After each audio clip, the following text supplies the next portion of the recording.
তো এই এক নাম্বারটার উত্তর কত হবে?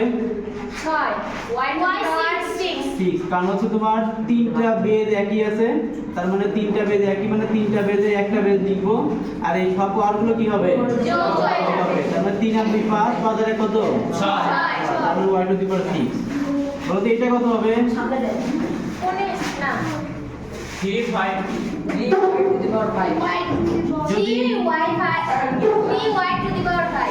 আচ্ছা, যদি এমন টাইপের থাকে যে একইটা বারবার যোগ আছে, তার মানে একটা y টু দি পাওয়ার 5, দুইটা y টু দি পাওয়ার 5, তিনটা y টু দি পাওয়ার 5, তাহলে এটার आंसर কত হবে? 3y to the power 5 ওকে, এবার বলো তো এটার आंसर কত হবে? x to the power 5 আচ্ছা, যদি সেম বেস থাকে, এটার বেজও x আছে, এটার বেজও x আছে, তার মানে আমি একটা বেজ লিখবো x, আর যদি ভাগ আছে বলে এই 7 এর সাথে এটার বেজ যেটা আছে সেটা বিয়োগ করব, তার মানে কত হবে? 7 - 2, তার মানে কত হবে? x টু দি পাওয়ার 5। ওকে, এবার বলো তো এটা কত হবে? x to the power 16 এরপর তো x টু দি পাওয়ার 16, একটা x লিখবো, আর 4 এর স্কয়ার মানে কত? 16। কিন্তু যদি এরকম ব্র্যাকেট দেওয়া থাকে তাহলে বলতো এটার आंसर কত হবে?